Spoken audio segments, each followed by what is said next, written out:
campagne, j'ai dit que je voulais regarder la France au fond des yeux, mais je voudrais aussi atteindre son cœur. D'un coup, vous dérapez dans la fureur. Je vous demande de vous arrêter. Parce que c'est notre projet! Pas de suite à temps X maintenant, David Revaud-Dallon, mais la chronique politique de ce grand journal en route vers la présidentielle. C'est un peu temps X en ce moment, la campagne présidentielle. Hein, c'est un peu de la science-fiction.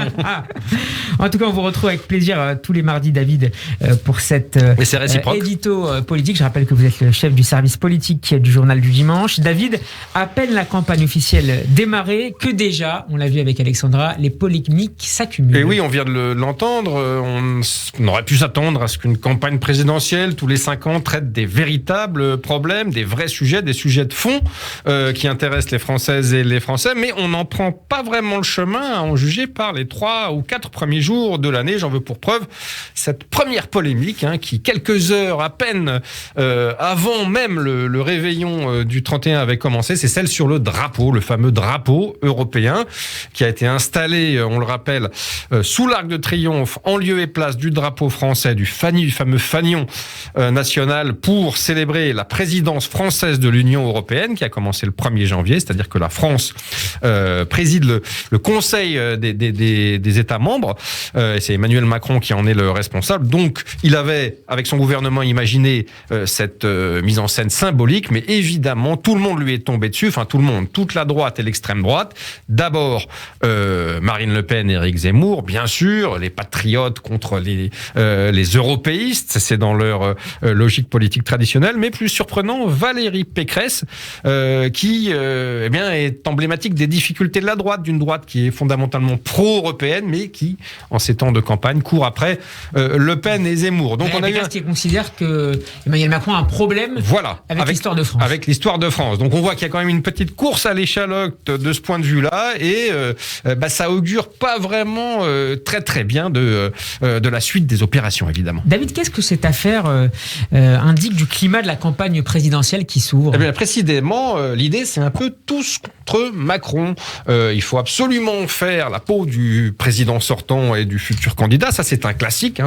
Il y a une forme d'union sacrée, mais traditionnellement, à chaque présidentielle, tous les candidats ont un intérêt commun à dézinguer le sortant. C'est un grand classique, mais là, c'est encore plus particulier parce que, d'abord, on est sur fond de crise sanitaire, on va y revenir, et ça confère un avantage concurrentiel énorme au président. Vous savez, en temps de crise, Steve, les Françaises et les Français tournent généralement toujours vers celui qui est aux manettes. Et puis surtout, il est assez bon dans les sondages. Il est grosso modo à 25-26% de cote de popularité. J'en veux pour preuve le baromètre de confiance JDD mensuel, dans lequel il est bien meilleur, bien au-dessus de ses prédécesseurs Nicolas Sarkozy et surtout François Hollande. Donc évidemment, tout le monde tire sur Emmanuel Macron, tout le monde lui tape dessus, tout le monde essaye de le faire chuter de son piédestal, d'autant qu'il va pas tarder à rentrer en campagne. Je crois qu'on a pris un petit pari d'ailleurs. Absolument.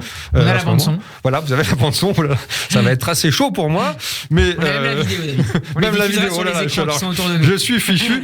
Mais je persiste et je signe. Je pense que ça ne va pas durer. Donc en attendant, il s'agit pour les opposants d'être l'opposant numéro 1. Et donc il y a une compétition interne. Une compétition qui va se poursuivre dans les prochaines semaines. Tous les coups sont permis. Effectivement, ça ne va pas s'arrêter de sitôt. La preuve, c'est l'incident d'hier à l'Assemblée nationale. Votre chroniqueuse Alexandra en parlait à l'instant. Alors bien sûr, comme d'habitude, c'est la faute de la majorité parce que c'était au groupe majoritaire de s'organiser pour être effectivement par définition en majorité et donc remporter ce vote. Et qu'on renvoie à leur amateurisme. Donc effectivement, il y a eu un peu il y a eu un peu d'amateurisme et de désorganisation, mais surtout il y a eu des votes assez étonnants. Par exemple, le Parti socialiste et les Républicains, la gauche traditionnelle et la droite traditionnelle, qui sont pour le pass vaccinal, ils ont ajouté leur voix à celle du Front National et de la France Insoumise, pour qui, elles, sont contre. Alors, bonne question, Steve, vous la poserez aux principaux intéressés, mais évidemment, ce qu'il y a là-dessous, c'est qu'il y a une petite distorsion de position et que même si on pense quelque chose, on vote le contraire pour la raison précédente. Évidemment, pas question de laisser le gouvernement d'Emmanuel Macron empocher un point à 3 mois ou presque du premier tour, et alors que la crise du Covid, je le disais à l'instant, le réinstalle, bien sûr, dans la position du président qui gère et qui protège le pays. Donc pas de cadeau. C'est encore une fois la conclusion qu'on peut tirer du débat parlementaire d'hier. Tout ça, David, nous promet une campagne sans pitié, j'imagine. Et oui. Campagne sans pitié. Pour l'instant, c'est Emmanuel Macron qui en fait les frais.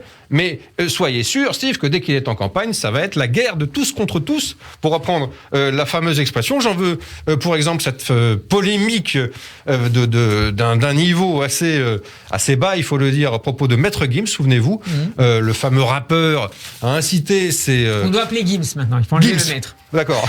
Alors Gims a incité ses coreligionnaires musulmans à ne pas souhaiter la bonne année en France. Position, bien sûr, discutable et franchement pas très intelligente, mais en tout cas, ça a déclenché une polémique absolument incroyable. Et cette fois, c'est Marlène Schiappa qui s'y est mise, qui a accusé Valérie Pécresse, la concurrente d'Emmanuel Macron, d'être soutenue par le dit Gims. Donc, on voit que, pour en revenir à votre question, Steve, c'est pas vraiment les sujets de fond qui caracolent en tête des débats de nos concurrents et de nos candidats. Gims, indicateur surprenant de la vitalité démocratique Absolument.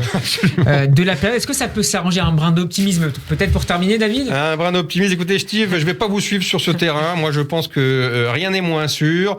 Il y a pourtant pas mal de sujets, des dizaines et des dizaines de sujets qui intéressent les Français. L'environnement, bien sûr, le réchauffement climatique, le nucléaire, la question de la santé, même si on parle beaucoup de Covid, on parle très peu du système de santé et des réformes.